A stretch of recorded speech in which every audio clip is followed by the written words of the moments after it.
Évidemment, c'est des questions à propos de ce que vous venez d'apprendre, à propos du zazen, et de la posture, de la respiration, ou même de la relation entre le zazen et la vie quotidienne.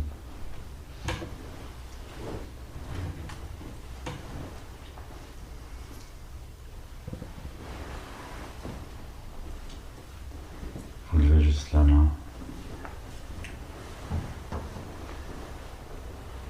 Oui. Je peux te la poser là ou tu veux me la place? Ici, c'est mieux. Tu pourrais nous éclaircir sur le... Tu avais dit qu'il y avait un espace à en haut et en bas de la respiration, qu'il y avait deux cœurs à trouver, un truc dans ce style-là.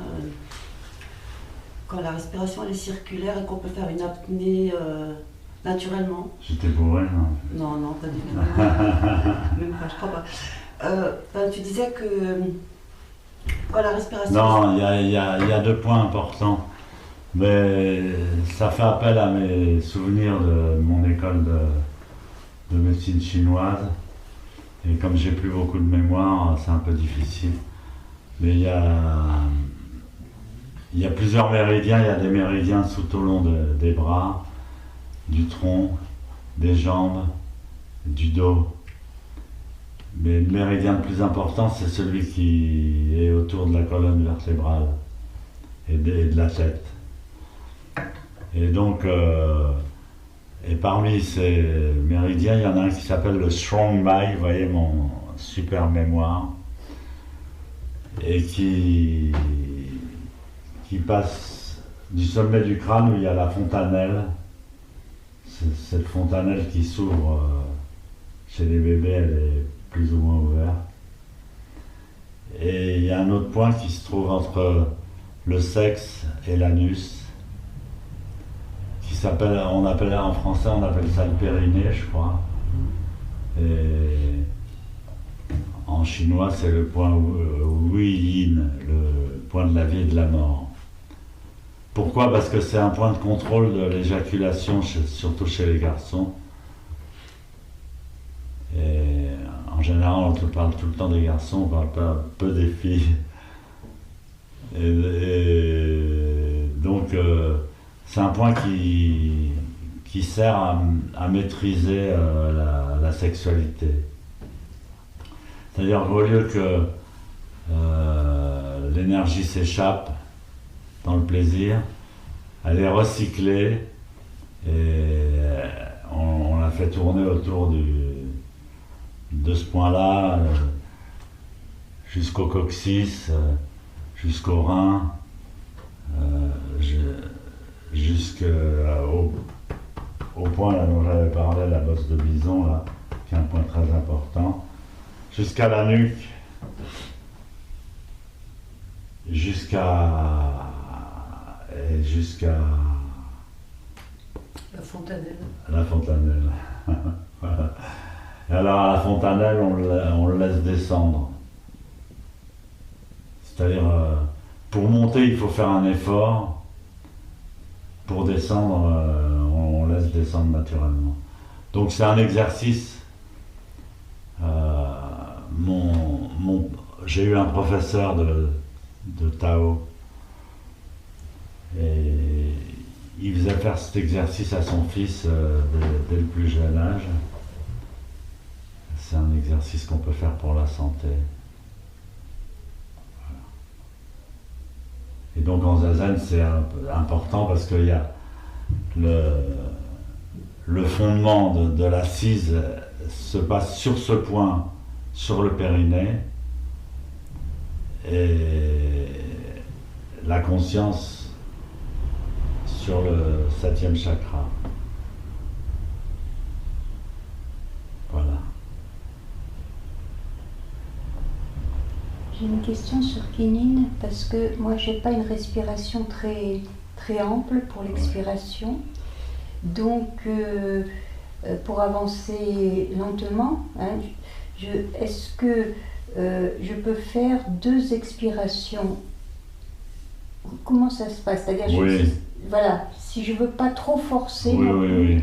On Comment peut le faire. faire pour que ça soit souple? On peut le faire, faut pas faire le côté extrême, ce qui consiste à passer 3 ou 4 respirations sans bouger.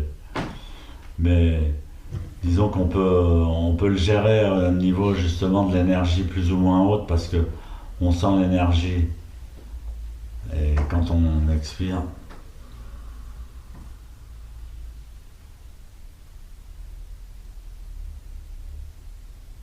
il faut sentir l'énergie sous le nombril. Moi c'est pareil, je suis un peu malade, j'ai plus une grande expiration. Et donc quand on fait Kinine, la marche, quelqu'un qui serait essoufflé, il ferait. Alors donc elle explique que si on pouvait faire 2 expirations sur le même pas, alors on envisage au niveau de l'énergie, c'est-à-dire quand l'énergie est en bas, on prend l'inspiration, on fait un nouveau pas et on expire. Et on peut expirer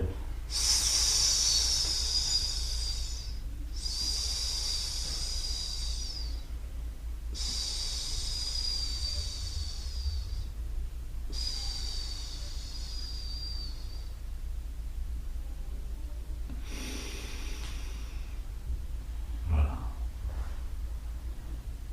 Et puis on peut expirer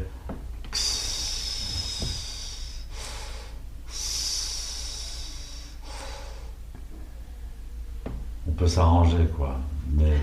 Mais l'idéal c'est de faire une expiration sur un pas et de s'entraîner à maîtriser justement son souffle pour pas qu'il soit trop rapide. Voilà. D'autres questions? La posture, c'est une régulation permanente de la posture. Oui, l'enseignement de Maître Deshimaru, d'abord les Européens sont un peu compliqués. Et quand on leur dit méditation, ils disent oui, alors à quoi il faut penser, etc. Donc quand on leur dit il faut se concentrer sur la posture, ils sont déçus. Enfin, je me tiens dans le lot parce que j'ai été débutant aussi. Donc quand on m'a dit la posture, le zazen, c'est se concentrer sur la posture. C'est pas avec une posture qu'on va aller bien loin. J'y croyais pas trop. Jusqu'au moment où on réalise la puissance spirituelle et équilibrante de la posture. Et la posture, on l'aborde pas d'un point de vue tellement mécanique en principe, mais on l'aborde quand on descend les épaules, ça redresse tout le dos. Quand on décoince un petit truc, ça libère une autre zone. Et puis quand on a mal, on sait qu'on a mal. Enfin, on n'est pas parti dans l'imagination. On sait que c'est pas imaginaire, c'est réel. Et la réalité, elle n'a pas de nom. Elle s'appelle nous dans notre corps. Et on la vit du matin jusqu'au soir, on est obligé de vivre avec ce corps. Et donc, c'est pour ça que les civilisations où il y a eu le yoga ou la méditation zen étaient très développées et très, très réalistes en même temps. Voilà. C'était quoi la question déjà? Que la posture se régule. Voilà. Donc il faut se remémorer comme des mantras, les épaules sur un même plan que les oreilles. Par exemple, c'est un truc qui me revient. C'est des images. C'est comme une prière. Je vous salue Marie pleine de grâce. s'imagine une jolie femme très pure et pleine de lumière. Et là, eh ben, les oreilles sont sur le même plan que les épaules, le nez est sur une même ligne que le nombril. C'est la même chose, ça nous met une image dans le subconscient et petit à petit on l'intègre physiquement. C'est très délicat le zen. Moi maintenant, après ma carrière, je vois beaucoup les erreurs que j'ai faites. Et l'étude du zen, du zazen, c'est très délicat. Et alors il y a deux aspects où on s'attache trop à la forme. Et alors on devient formaliste et on passe à côté. Ou alors on s'attache pas assez à la forme. On dit ah c'est pas important, c'est pas important, c'est pas important. Et on risque de perdre un détail libérateur. Je dis ça surtout pour les anciens. Donc c'est un très bel enseignement complet et qui a été éprouvé, transmis. Il a été transmis de maître à disciple.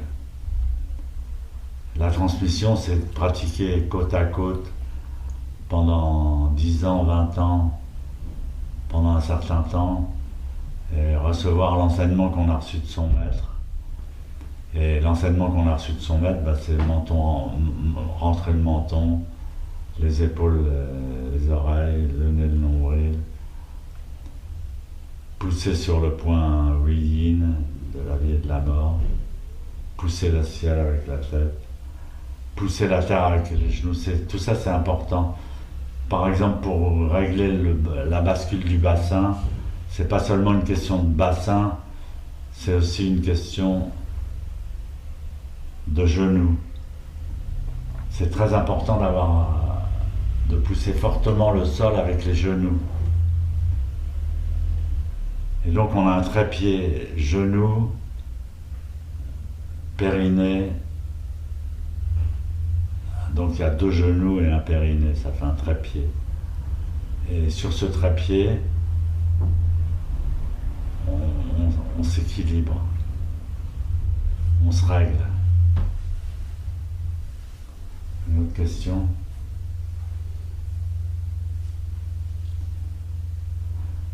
Je vous remercie. Negawaku akonokudoko moteamaniku isaini yoyoboshi wadato shujo tomina tomani wotsudo jozen koto.